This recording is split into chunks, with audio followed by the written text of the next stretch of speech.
London, 1814. Miss Sophia Thornhill had perfected the art of invisibility at social gatherings. While other young ladies fluttered like butterflies around the ballroom, Sophia sat with practiced dignity beside her mother, observing the spectacle with a detached air. It was not that she disdained dancing, rather, she had never been asked. "Sophia, do sit up straight," Lady Thornhill whispered sharply.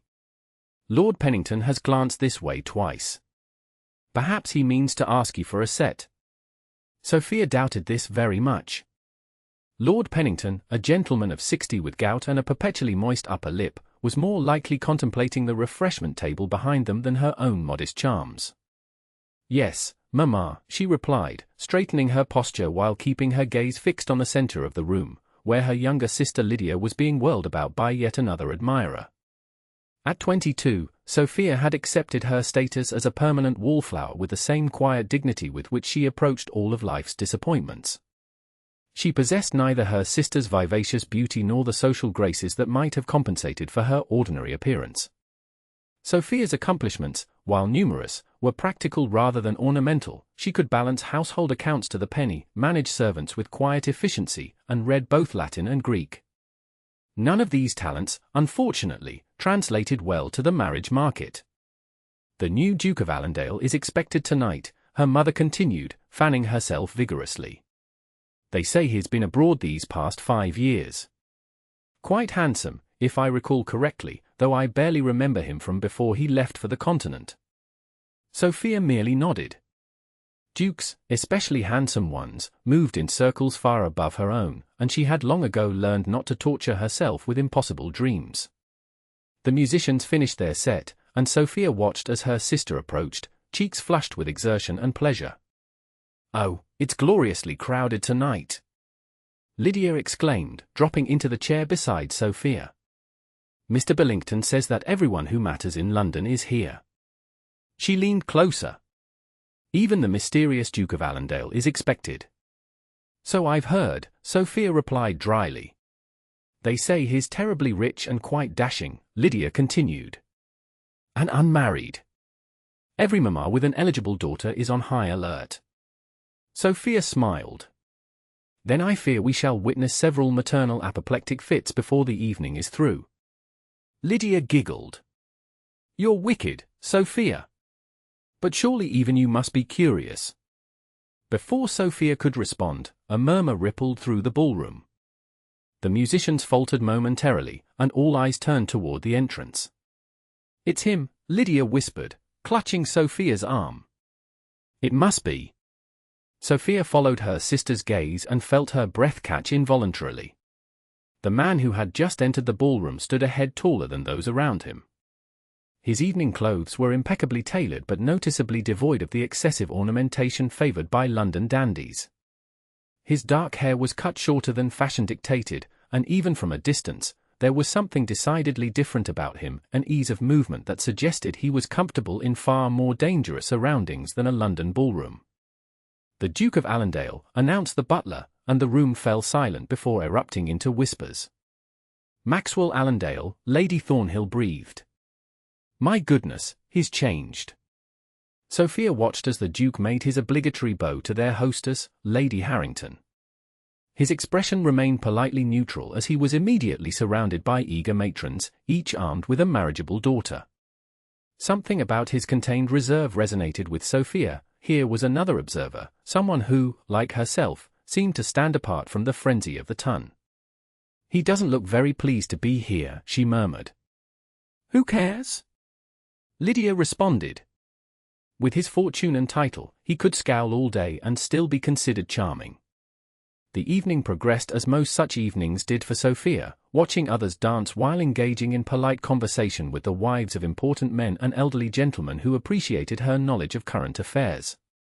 From her corner, she occasionally glimpsed the Duke of Allendale as he was passed from one introduction to another, his expression growing increasingly strained.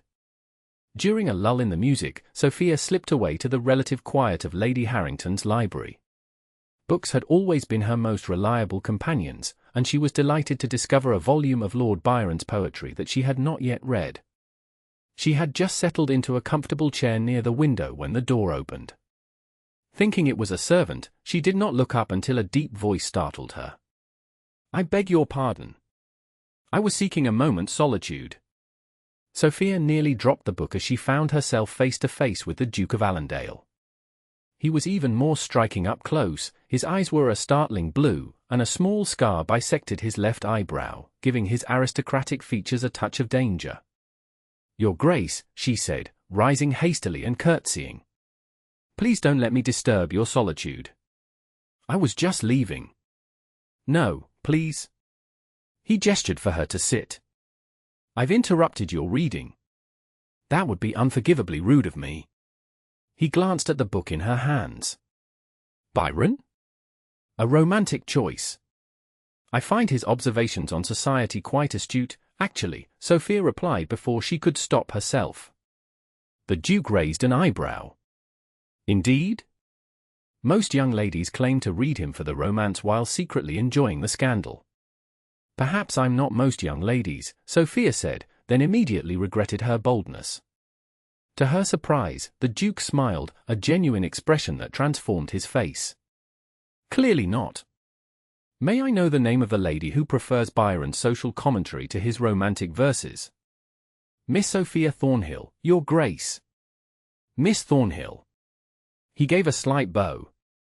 "You've provided me with the most refreshing conversation I've had all evening." Sophia felt her cheeks warm. "I find that hard to believe, Your Grace. Surely you've been enthralled by the most fascinating topics, the weather, the shocking length of Lady Wentworth's sleeves, and the outrageous price of imported silk." The Duke laughed, a rich sound that seemed to fill the small library. "You've summarized my evening with alarming accuracy." "Have you been eavesdropping, Miss Thornhill?" "Merely observing, Your Grace. It's what I do best." "And what have you observed about me, then?" he asked, his tone light but his eyes intent. Sophia hesitated. "That you find these gatherings as tedious as I do, yet we both attend because duty requires it." Something flickered in his expression, surprise, perhaps, or recognition. Before he could respond, the door opened again, and Lady Harrington appeared. "There you are, Your Grace. Everyone is wondering where you've disappeared to." She noticed Sophia and frowned slightly. "Miss Thornhill, I believe your mother is looking for you." "Of course, Lady Harrington. Please excuse me." Sophia curtsied to them both and returned the poetry volume to its shelf. As she reached the door, the Duke spoke again. "Miss Thornhill, I believe the next set is about to begin. Would you do me the honor?" Sophia froze, certain she had misheard. That is. Unless you're already promised to another." There was amusement in his voice. "No, Your Grace. I would be honored." The words came automatically, though Sophia's mind was racing. She had never danced at a ball before, never been asked, and now the most eligible bachelor in England was requesting her hand for a set. Lady Harrington looked equally shocked but quickly recovered. "How lovely! The next dance is about to begin." In a daze, Sophia allowed the Duke to escort her back to the ballroom. The musicians were just taking up their instruments for a country dance. "I should warn you, Your Grace," Sophia said quietly as they took their positions, "I may not be the partner you expect." "In what way, Miss Thornhill?" The music began, saving Sophia from having to confess her inexperience. She concentrated fiercely on remembering the steps she had learned years ago but never performed. Despite her efforts, she stumbled slightly during the first turn. The Duke's hand steadied her, his grip firm but gentle. "You dance very little," he observed, not unkindly. "I don't dance at all, actually," Sophia admitted, feeling her face flame with embarrassment. "This is my first time." Instead of the mockery or pity she expected, the Duke's eyes lit with interest. "Your first dance, and you chose to give it to me? I'm honored, Miss Thornhill." "It was hardly my choice, Your Grace," she pointed out, carefully navigating a complicated series of steps. "You did the asking." "So I did." His smile returned. "And now I find myself even more intrigued. How has a young lady of your obvious intelligence and charm avoided dancing until now?" Perhaps no one asked, Sophia replied simply. Then the gentlemen of the ton are greater fools than I already believed them to be. Sophia nearly missed her next step at this unexpected compliment. Around them, she was acutely aware of curious glances and whispered comments. Being the focus of so much attention was profoundly uncomfortable, yet the Duke seemed entirely at ease, or at least, unbothered by the scrutiny. "You're doing admirably well for a novice," he said as they circled each other. "You're being kind, Your Grace." "I'm being truthful, Miss Thornhill. It's a habit I acquired abroad, one that makes me rather unsuitable for polite society." "Where were you abroad?" Sophia asked, genuinely curious. "Spain, mostly. Portugal. France."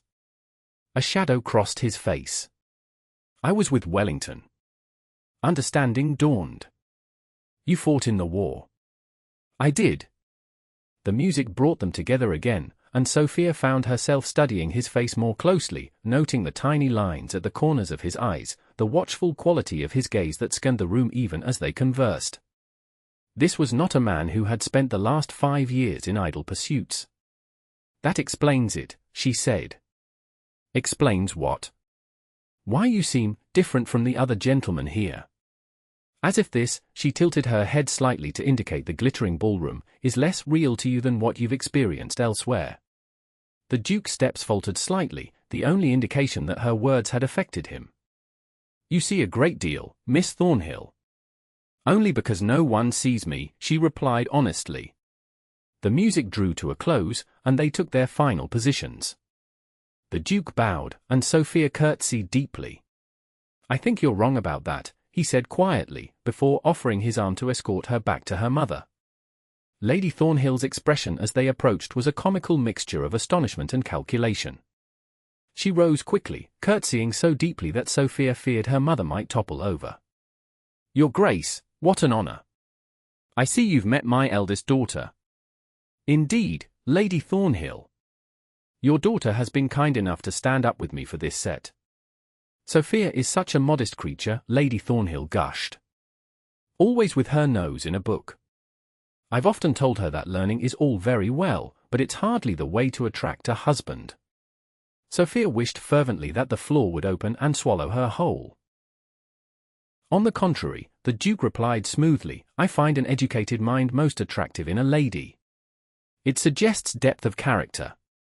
Lady Thornhill blinked rapidly, clearly reassessing her daughter in light of this unexpected information. "Well, yes, of course. Sophia is quite accomplished. Reads Greek, you know. Most unusual." "How fascinating," the Duke said, glancing at Sophia with genuine interest. "Perhaps Miss Thornhill would be willing to discuss Homer with me sometime." Before Sophia could respond, a commotion near the entrance drew everyone's attention. A gentleman had arrived, disheveled and clearly distressed.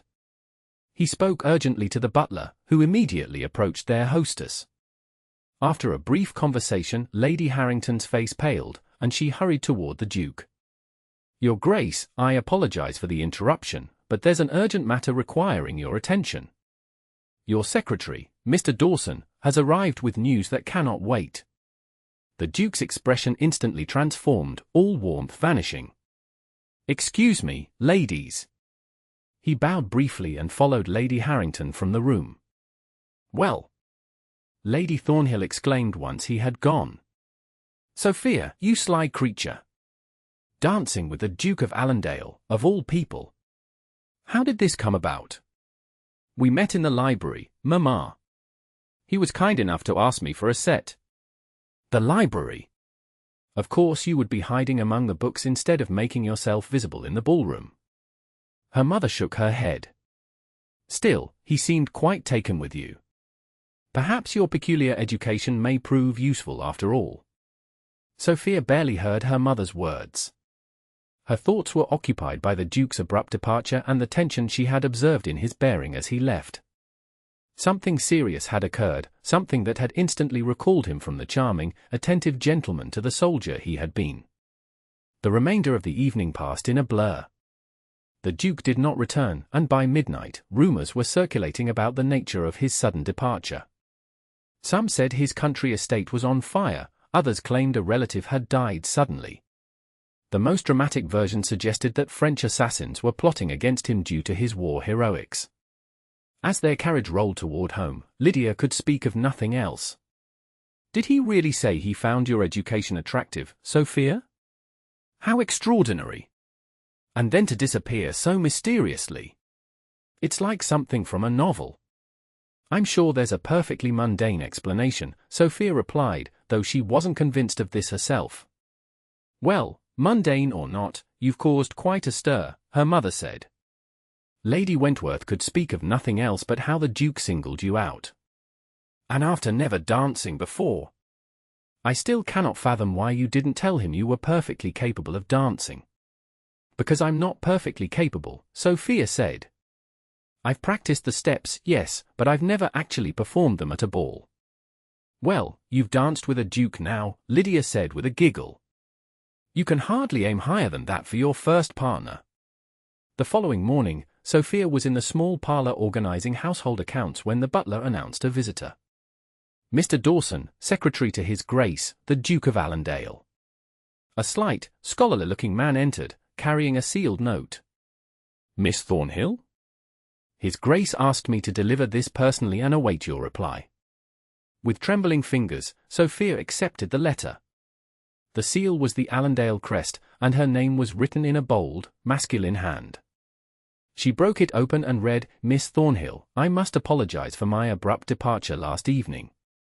Urgent business called me away, business of a nature I hope to explain in person, if you would permit me to call upon you tomorrow afternoon.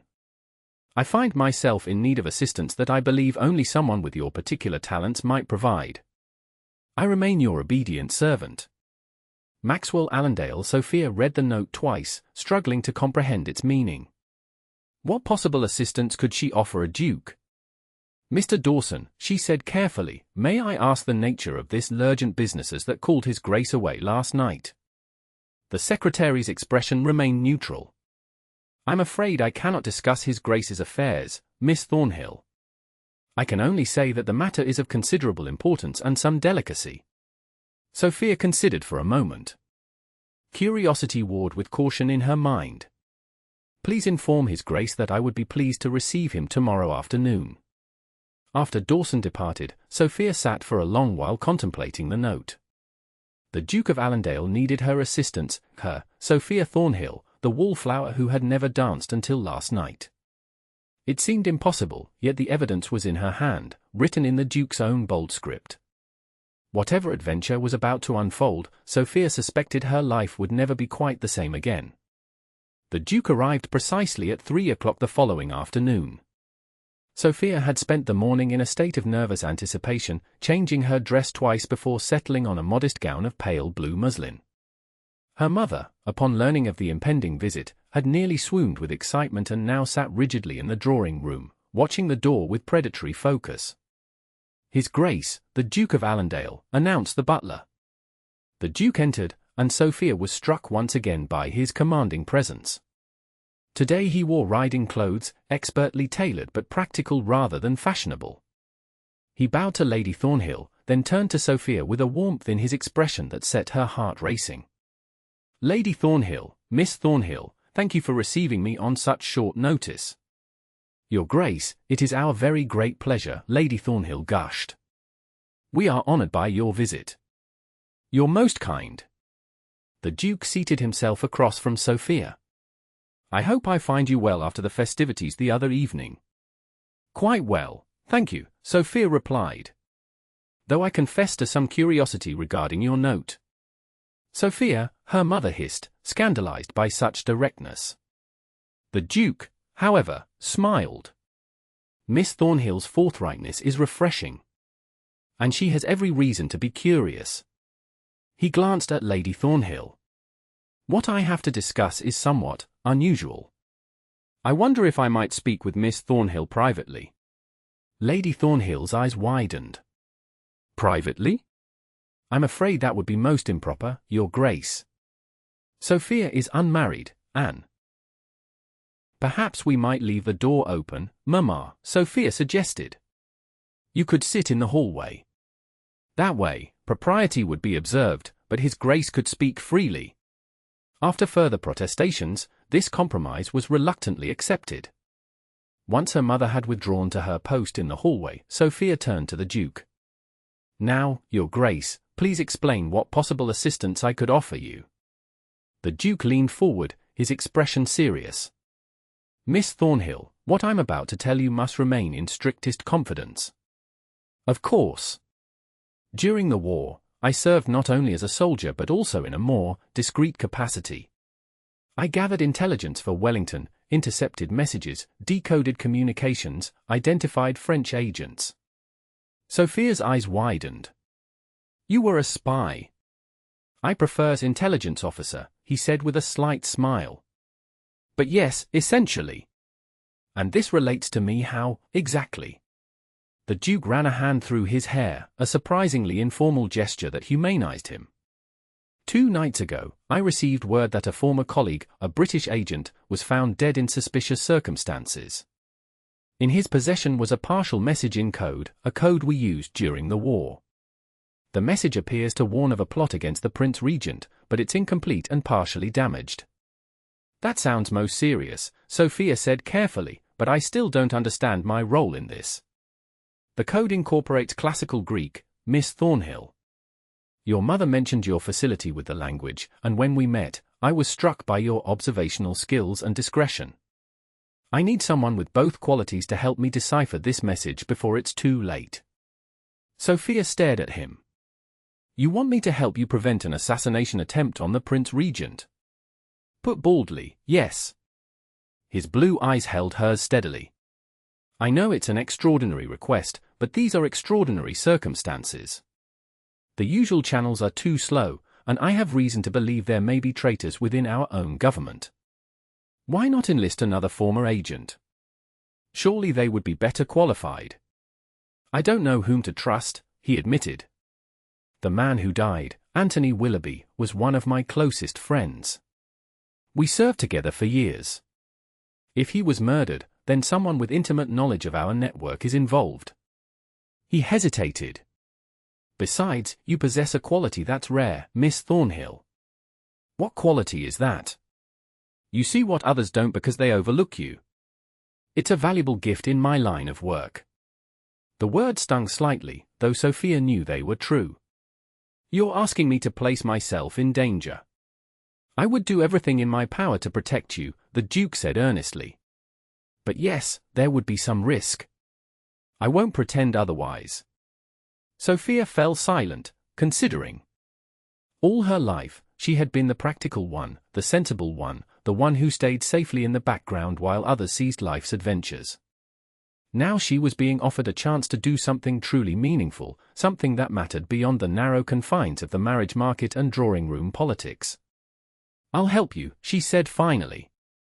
On one condition. Name it. You must be completely honest with me. No half-truths or omissions, no matter how much you think you're protecting me. The Duke studied her for a long moment. Agreed. But I have a condition as well. Which is?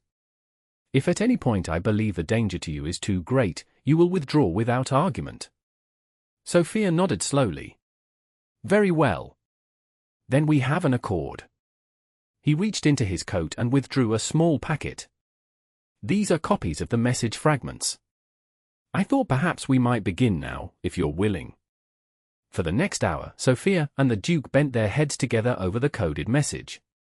The cipher was complex, combining Greek characters with substitutions and transpositions.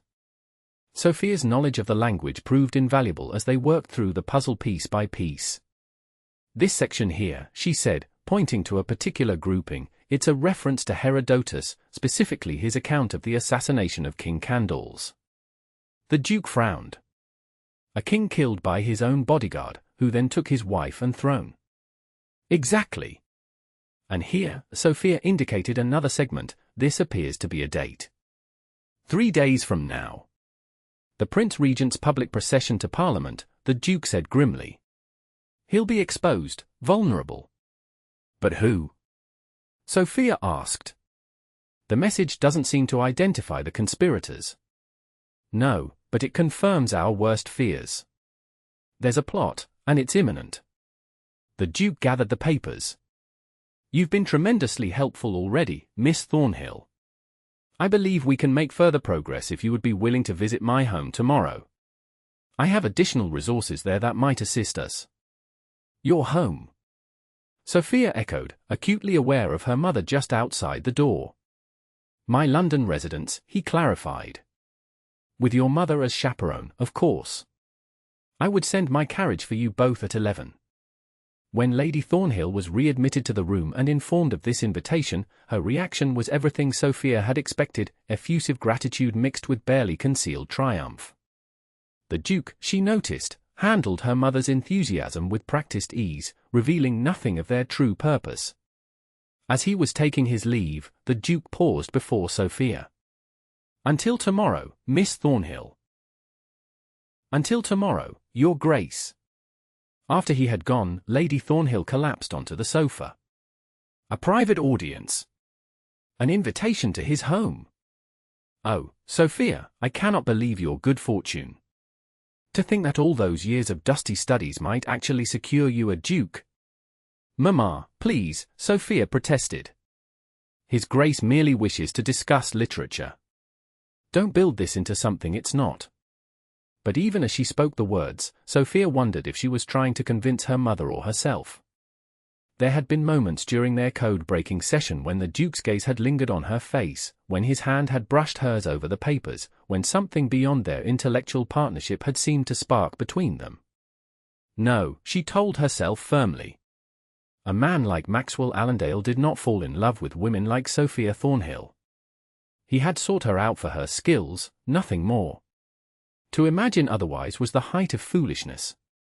Yet as she prepared for bed that night, Sophia found herself reliving every moment of their encounters, the dance, their conversation in the library, the intensity of his blue eyes as they worked together on the cipher. For the first time in her life, someone valued her precisely for the qualities that had made her invisible to society. It was intoxicating.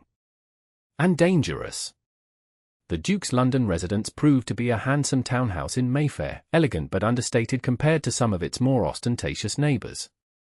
Lady Thornhill's eyes gleamed with approval as they were ushered inside by liveried footmen. His Grace is expecting you in the library, madam, miss, the butler informed them. If you would be so kind as to follow me. The library. Lady Thornhill whispered to Sophia. How perfect for you, my dear. The butler led them through the house to a magnificent library that took up the entire rear portion of the ground floor. Floor-to-ceiling bookshelves lined the walls, interspersed with tall windows that flooded the space with natural light. At the center stood a large table covered with maps, papers, and several open volumes. The Duke rose from his desk as they entered. Lady Thornhill, Miss Thornhill, welcome. I hope your journey was comfortable. Most comfortable, Your Grace, Lady Thornhill replied. Your carriage is exceptionally well sprung. I'm glad to hear it. He turned to Sophia. I thought we might continue our discussion of Homer, Miss Thornhill, if that interests you. Sophia understood the ruse immediately. I would be delighted, Your Grace. The Duke addressed Lady Thornhill. I've taken the liberty of arranging some refreshments in the drawing room, my lady. My housekeeper, Mrs. Grant, would be pleased to show you the recent renovations I've made to the house while Miss Thornhill and I converse. I understand you have a particular interest in interior design. It was a masterful stroke. Lady Thornhill was instantly diverted by the prospect of inspecting a ducal residence. How thoughtful of you, Your Grace. I do pride myself on keeping abreast of the latest fashions in home decoration. Once her mother had been escorted away, the Duke closed the library door partway, enough for propriety but ensuring privacy. I apologize for the subterfuge, but I thought it best not to involve your mother in our true purpose. A wise precaution, Sophia agreed. My mother is many admirable things, but discreet is not among them.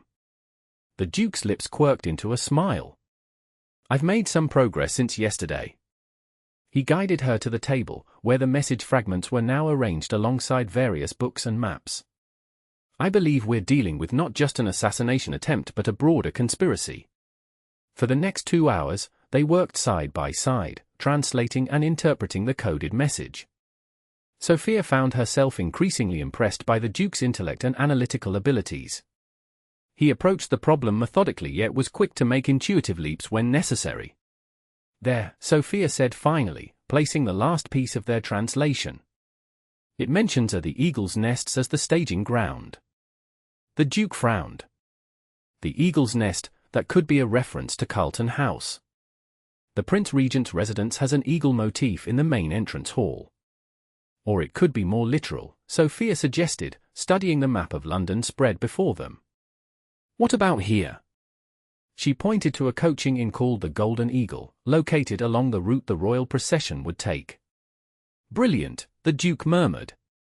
The upper floors would provide an excellent vantage point for marksmen. He gave her an appraising look.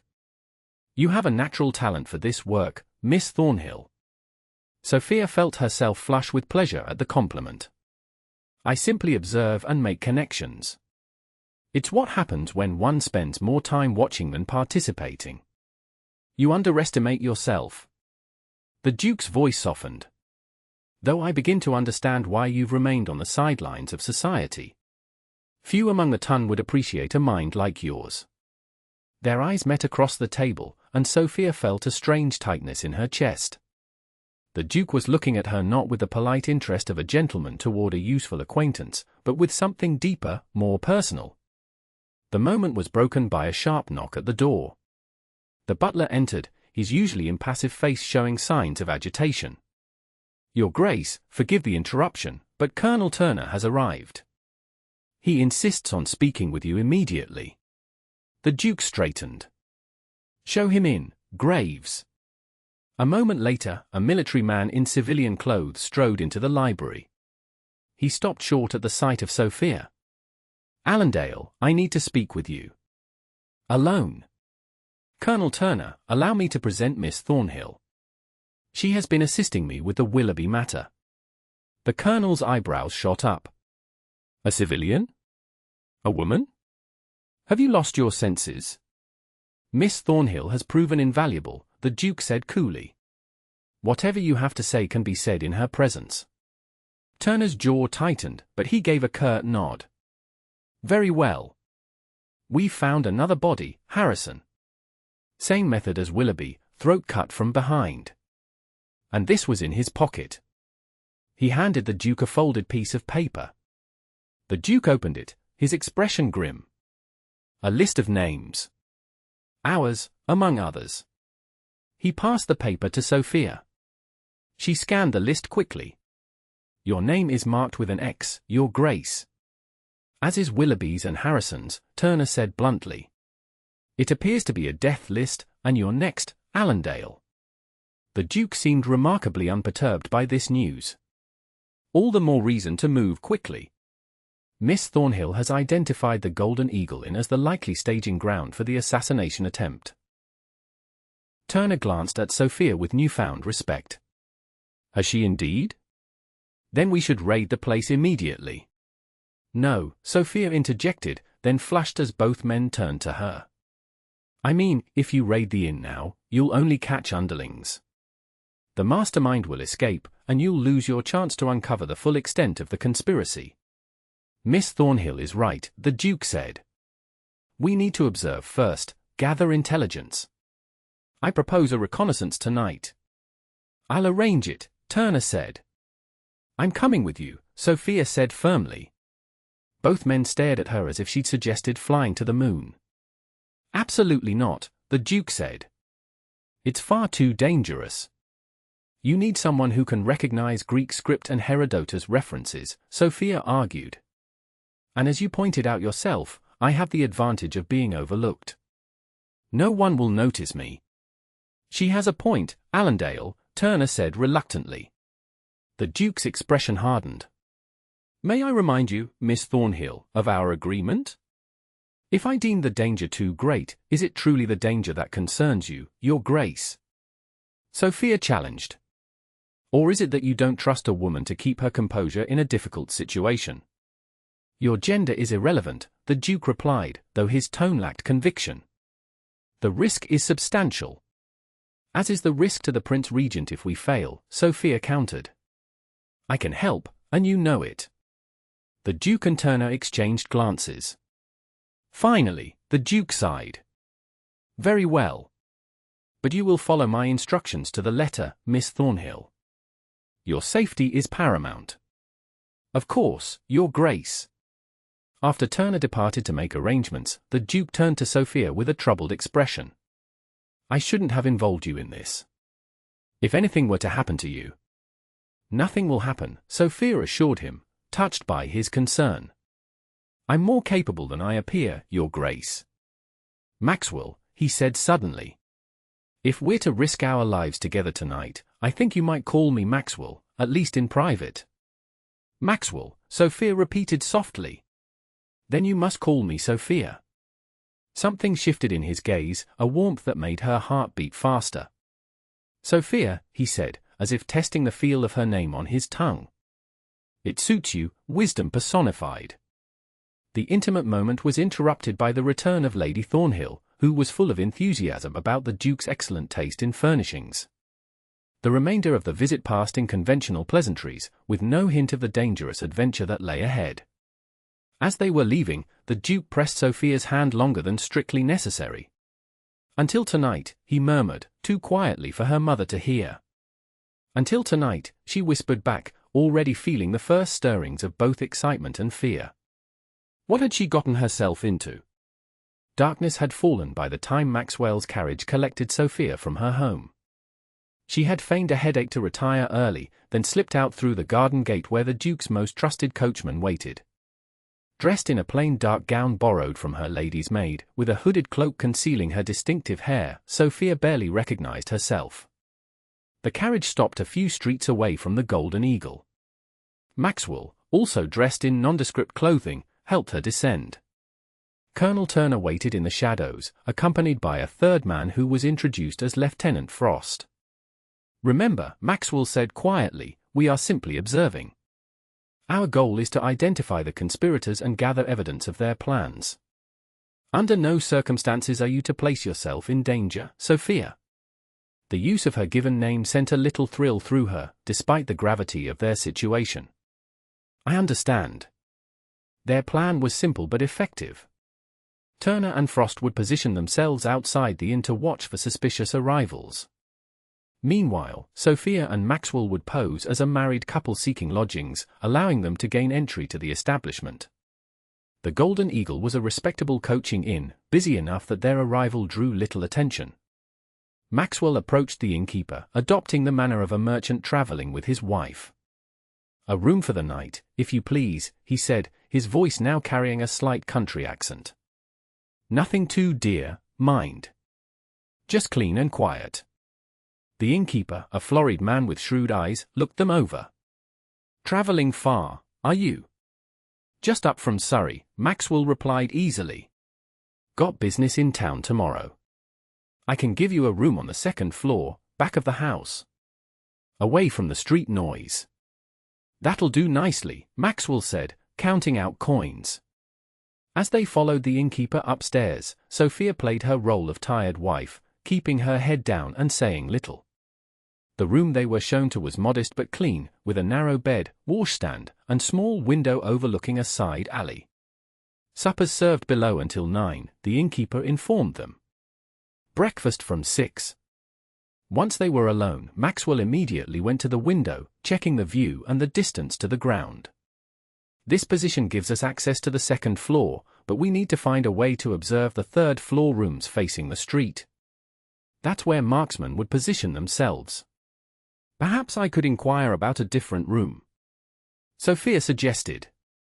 I could claim this one is too small. Maxwell shook his head. Too suspicious. We need another approach. He paced the small room, thinking. The servant stairs. Every inn has them.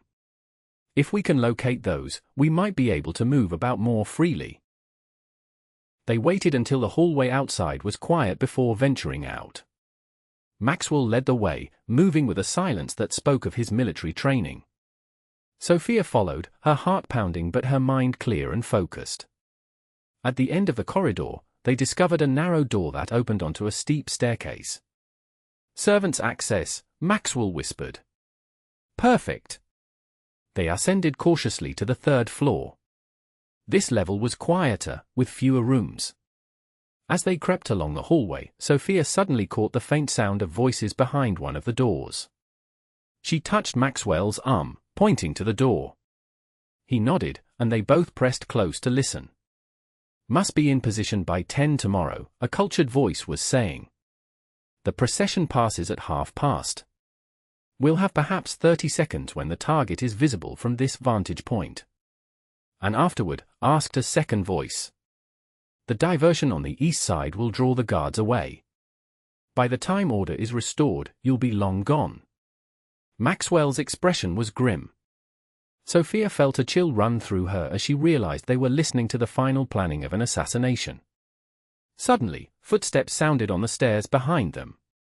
Maxwell reacted instantly, pulling Sophia into an alcove and pressing her against the wall, his body shielding hers.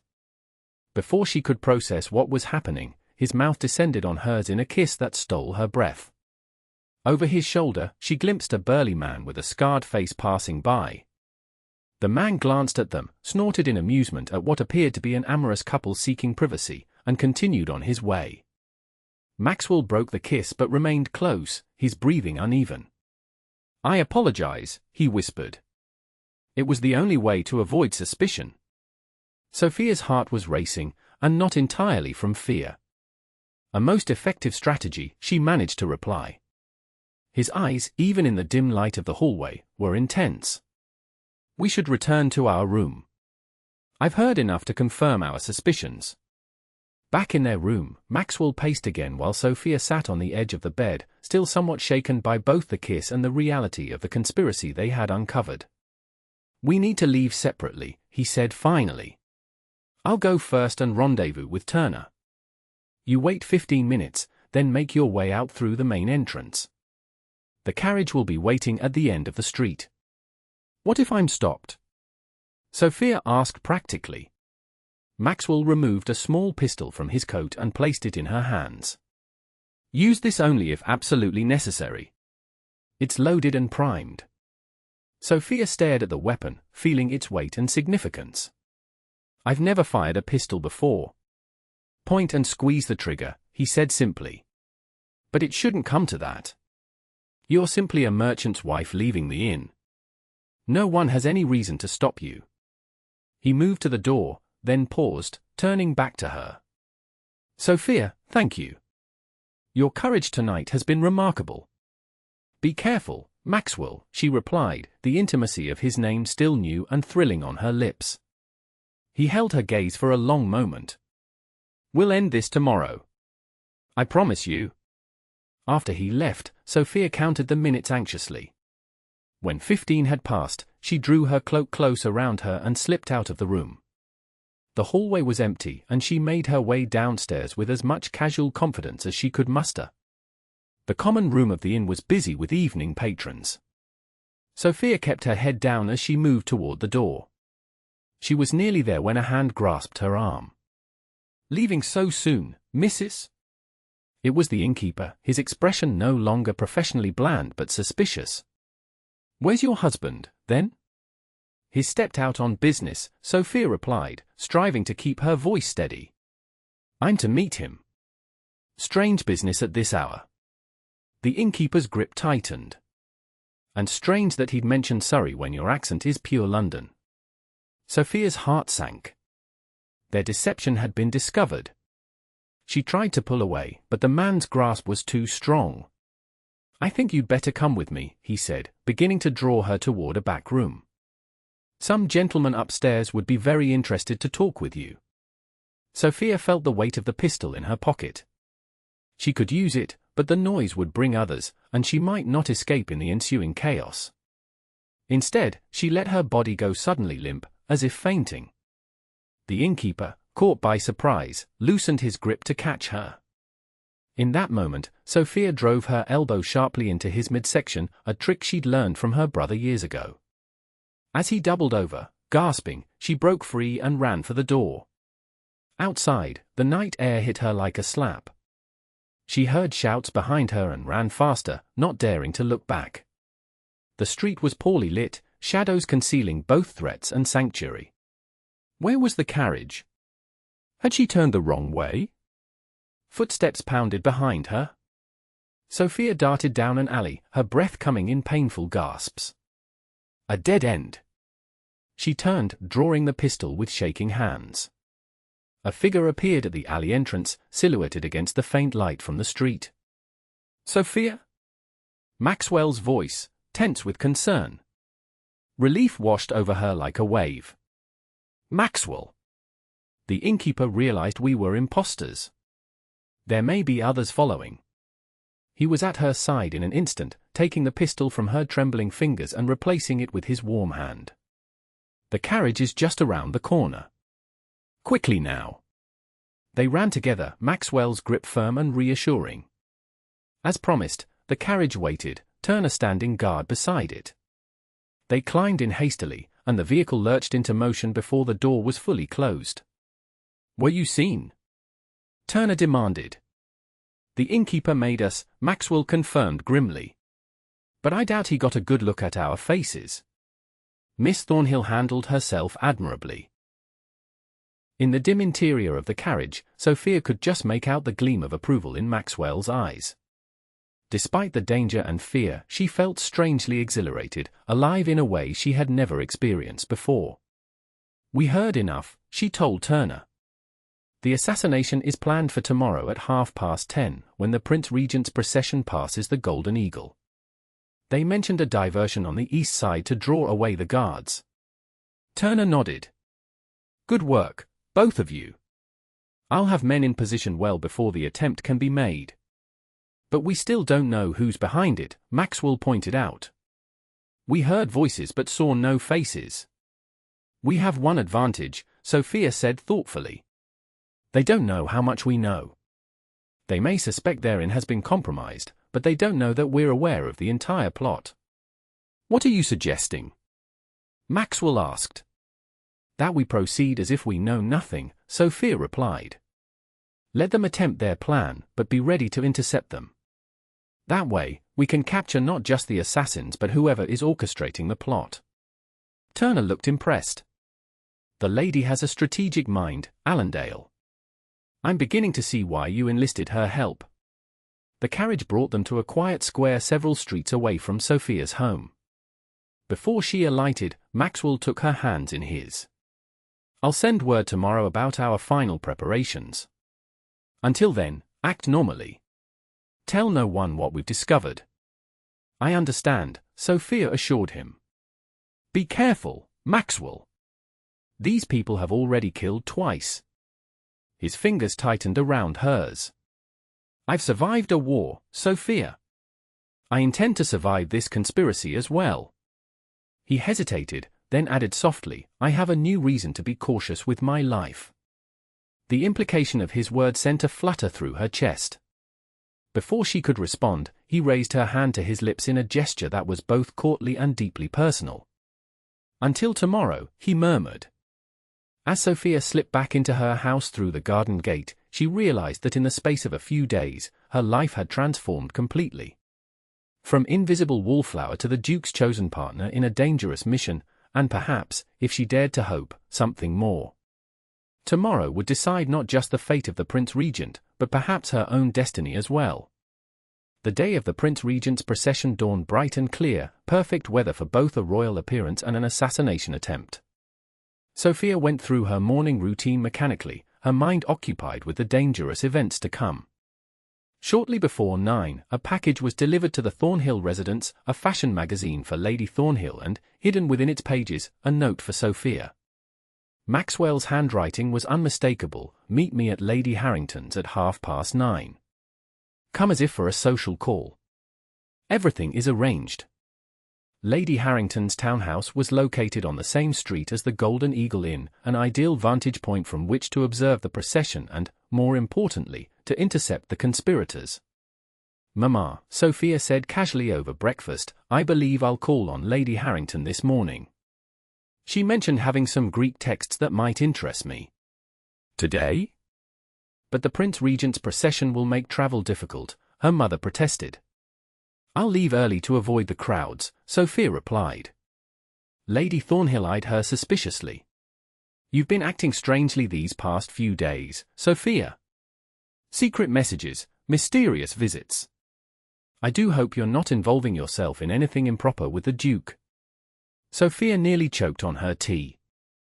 If only her mother knew just how improper her activities had been.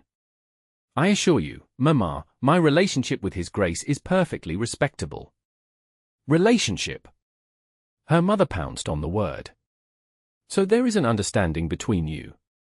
"I simply meant our acquaintance," Sophia corrected hastily. "Please don't read more into the situation than exists." But as she prepared to leave, Sophia wondered if she herself was guilty of exactly that. Maxwell had shown her attention and respect, had trusted her with dangerous secrets, had even kissed her, albeit as a ruse. Did any of that truly signify deeper feelings, or was she merely a useful ally in a time of crisis? Such questions would have to wait. Today, lives hung in the balance, including possibly Maxwell's own. Lady Harrington greeted Sophia with unusual warmth when she arrived at the townhouse. "Miss Thornhill, how delightful! The Duke said you might call. He's in the drawing room already." Sophia followed her hostess upstairs, where she found not only Maxwell but also Colonel Turner and Lieutenant Frost, all dressed in formal attire appropriate for viewing a royal procession. "Miss Thornhill," Maxwell came forward to take her hand, his touch lingering. "Thank you for coming." "I could hardly stay away," she replied softly. Lady Harrington beamed at them both. "I'll leave you to your conversation. The procession will be visible from the balcony when it arrives." She departed, closing the door behind her. "Lady Harrington knows?" Sophia asked, surprised. "Her late husband was one of us," Turner explained. "Intelligence service. She's been a valuable ally for years. Our men are in position," Maxwell told her, leading her to the window that overlooked the street. "Some disguised as street vendors, others as footmen or coachmen.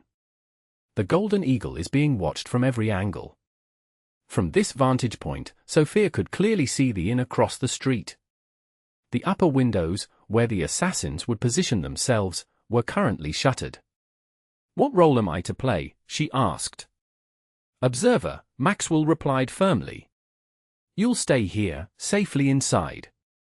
If you notice anything, any movement, any signal, anything that connects to the coded messages, tell Frost immediately." Sophia wanted to protest but recognized the sense in his strategy. Her knowledge of the code might prove crucial, and she would be of little use in a physical confrontation. "Very well," she agreed. "But promise me you'll be careful." His expression softened. "I promise." For the next hour, they watched and waited. The street gradually filled with people eager to glimpse the Prince Regent. Vendors called their wares, children darted through the crowd, and the atmosphere grew festive. At 10:15, Sophia noticed the shutters of a third-floor window at the Golden Eagle opening slightly. "There," she said, pointing. "Someone's taking position." Maxwell nodded grimly. "Right on schedule. Turner, signal the men to be ready." The colonel moved to the window and gave a subtle gesture with his handkerchief. Throughout the crowd below, several men straightened, suddenly alert. "The procession is approaching," Frost reported from his position at the far window. 5 minutes at most. Sophia felt her heart rate accelerate. Everything they had worked for came down to these next crucial moments. Maxwell moved to her side, his presence solid and reassuring. "Whatever happens," he said quietly, "know that meeting you has been the most unexpected joy of my life." Before she could respond to this astonishing statement, a commotion erupted on the east side of the street, the diversion they had been warned about. A coach had apparently lost a wheel, blocking part of the road. People rushed to look, guards moved to clear a path, and in that moment of distraction, Sophia saw the inn's window open fully. Now, she cried. They're making their move. Maxwell and Turner were already rushing for the door.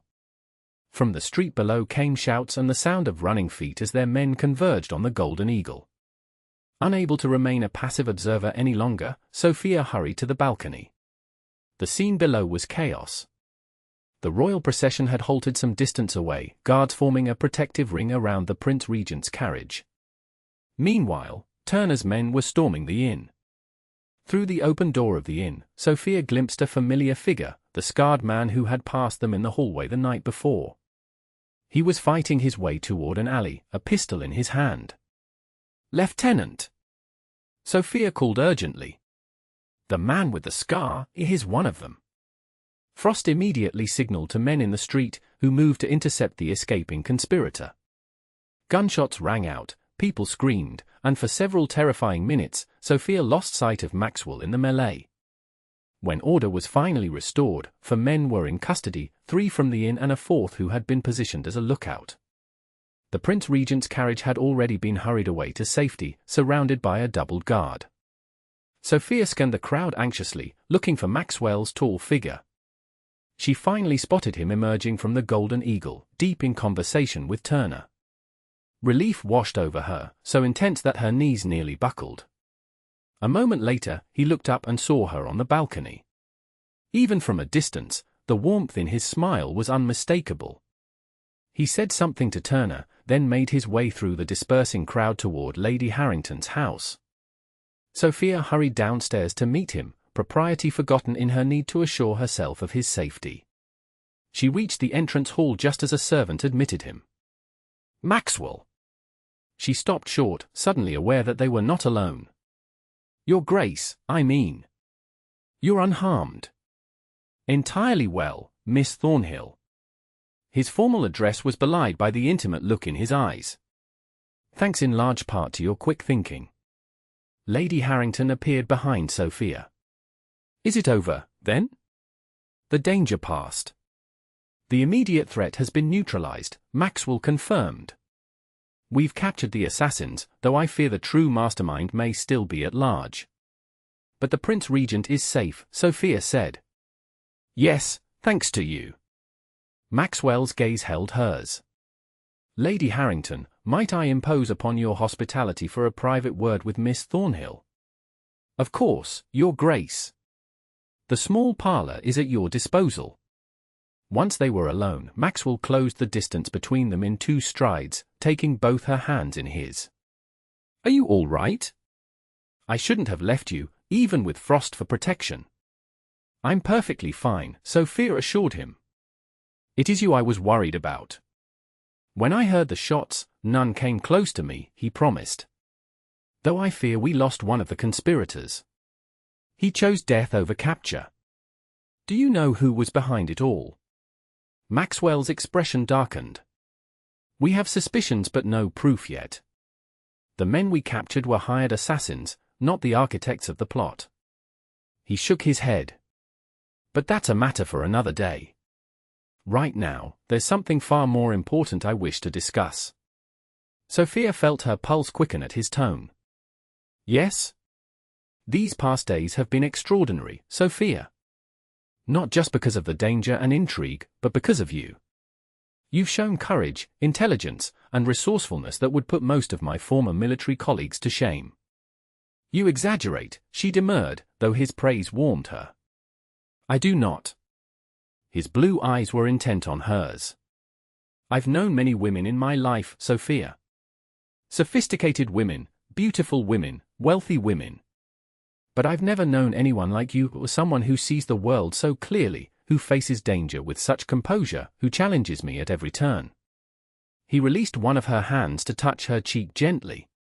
"I find, to my considerable surprise, that I cannot imagine returning to a life without you in it." Sophia's breath caught. "What are you saying, Maxwell?" "I'm saying, rather inelegantly, that I believe I'm falling in love with you. I know it's sudden, absurdly so, and I have no right to expect your feelings to match mine. But I would very much like the opportunity to court you properly, without coded messages and assassination plots." Joy bubbled up within Sophia, so intense that she couldn't contain a small laugh.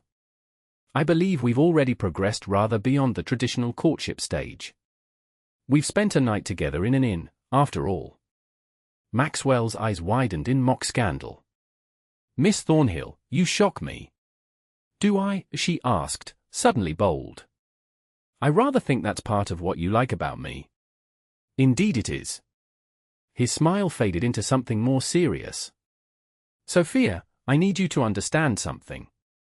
If you agree to this courtship, it will not be a typical aristocratic arrangement. My work, the intelligence work, it will continue. There will be secrets I must keep, dangers I must face. I would shelter you from the worst of it, but I don't want to be sheltered, Sophia interrupted. I want to be your partner, Maxwell. In all things. He stared at her for a long moment, then shook his head in wonder. How is it possible that no one saw your true worth until now? That you remained invisible among the ton for so long? Perhaps I was waiting for the right person to truly see me, Sophia suggested softly. Maxwell's hand slid from her cheek to cup the back of her neck. May I kiss you? Not as a ruse this time, but because I very much want to. In answer, Sophia rose on her tiptoes and pressed her lips to his. Unlike their desperate kiss at the inn, this one was gentle, exploratory, a promise rather than a deception. His arms encircled her waist, drawing her closer, and Sophia felt as if every moment of her life had been leading to this, to being truly seen, truly known, truly wanted.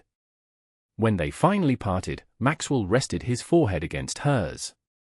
I should speak to your mother, he murmured. Yes, you should, Sophia agreed with a smile. Though I warn you, she may faint from sheer joy. I'll risk it. He straightened, though he kept one arm around her waist. There will be talk, you know. The ton will say I've chosen an unusual duchess.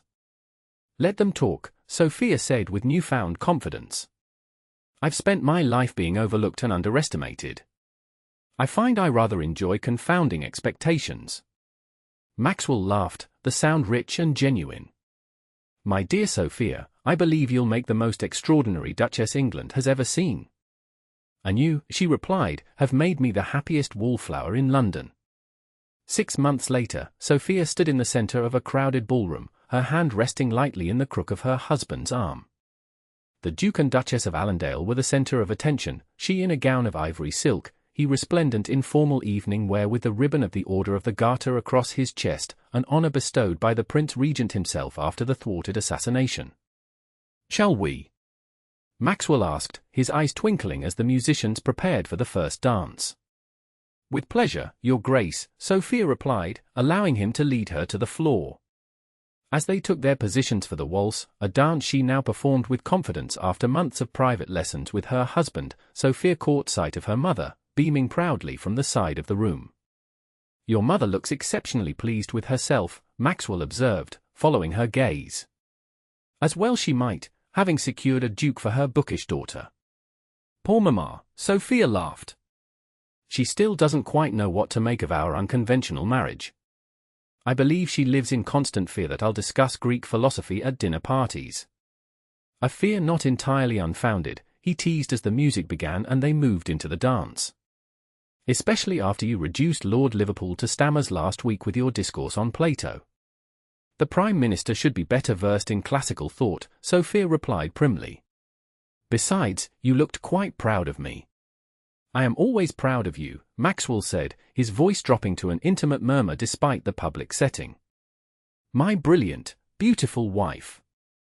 As they waltzed among the glittering aristocracy of London, Sophia reflected on the extraordinary journey that had brought her here, from invisible wallflower to duchess, from observer to participant, from loneliness to love. What are you thinking? Maxwell asked, noting her expression. I'm thinking how grateful I am that you asked me to dance that night, Sophia replied honestly. How one moment changed everything. Ah, but you're mistaken, my love, he said, his blue eyes warm with affection. It wasn't the dance that changed our lives. It was finding someone who truly saw me, not the Duke, not the war hero, not the intelligence officer, but simply Maxwell. As you saw Sophia, not the wallflower or the blue stocking or the spinster-to-be. The dance brought them close together, and for a moment, it seemed as if the crowded ballroom contained only the two of them. "I will always see you, Sophia," Maxwell promised softly. "Every day, for the rest of our lives." And as the music swelled around them, Sophia knew with absolute certainty that she would never again be invisible. In Maxwell's eyes, the only eyes that truly mattered, she would always be seen, always be known, always be loved. For the lady who never danced had found not only a partner for the ballroom, but a partner for life.